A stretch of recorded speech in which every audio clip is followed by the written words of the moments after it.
The media is trying to rig the election by giving credence, and this is so true, by giving credence to false stories that have no validity. They take a story with absolutely nothing that didn't exist, and they put it front page news because they want to poison the minds of the voters. They take things and statements and put it in from 30 years ago, from 20 years ago. By the way, just so you understand, just to be very clear, events that never happened. Just so you do understand that.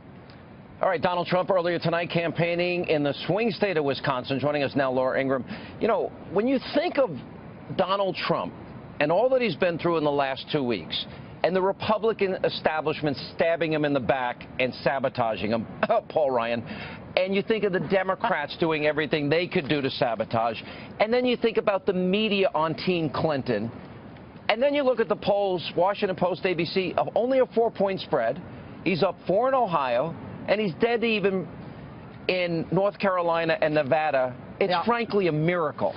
Yeah, I mean, 4 points is not that much. He has to flip a number of these battleground states, Sean. There's no doubt about it, unless the polls are wildly off. He's got work to do. I will say what's incredible here is that if Republicans, and I mean all Republicans, every last one of them were united and they were fanning out across America, going through the list of WikiLeaks revelations that I have on my sheet here, which is stunning. Well, I'm going to put them up. I'm going to put them up on the screen. We'll split our screen. It's crazy. Yeah, let's put that up on the screen, because when you look at the enormity of the corruption, the media's involvement, the campaigns being on a string for the media, like puppeteers at the campaign with members of the media.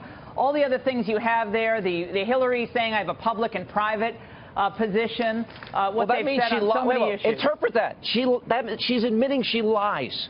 I'm going to tell you one thing in public, but in private, I'm going to tell you something totally different. And we have specific instances that she does it over and over again.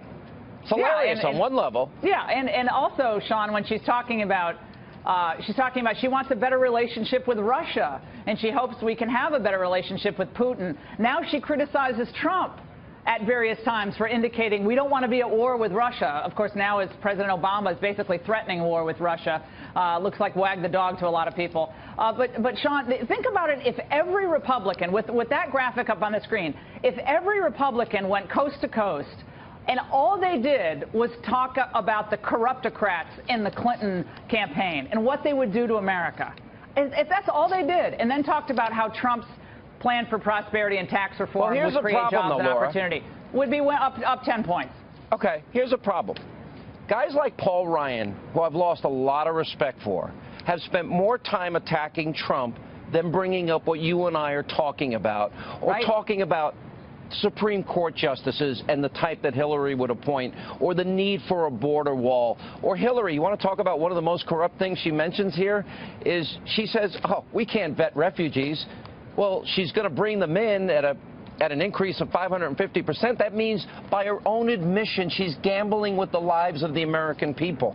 Why isn't Paul Ryan talking about that? I think in 23 days, win, lose, or draw, we need a long conversation about whether or not he should be Speaker of the House. Well, I think, anyone who calls himself or herself a Republican or a conservative who is not doing everything in his or her power legally, unlike the Clintons, to stop Hillary Clinton from becoming president, really has lost all ability or all credibility to be complaining in the future if Hillary Clinton should become president. Don't complain about Supreme Court justices. Don't complain about anemic GDP. Don't complain about anything, because when you could have worked to stop her, you were dumping all over Trump every chance you got, or sitting on the sidelines and hoping secretly and texting your friends, aha, Trump's behind. I don't want to hear from any of these people. If Hillary Clinton wins this, God help our country. But don't complain when you spent most of your time going after Donald Trump. They own it. And I'm going to tell you, and Paul Ryan and Republicans have been more critical of Donald Trump than they've ever been about Obama, than they've ever been about Hillary. And frankly, their weakness created Donald Trump. Their broken promises helped create Donald Trump. Yeah, he's a symptom of what they didn't do for the people. Sean, just one more thing. In the Veritas tape, what they did was they were basically making fun of mentally ill people because they were saying, we throw out these mentally ill people to create these disruptions. And homeless people. Lots of stuff. And homeless. Yeah, exactly. I got to tell you, we'll get to more of that tomorrow night. By the way, James O'Keefe told me today that tomorrow's tape is going to be bigger than today, so we'll see. Yeah. Will CNN cover it? Will MSNBC cover it, Sean? That's the question.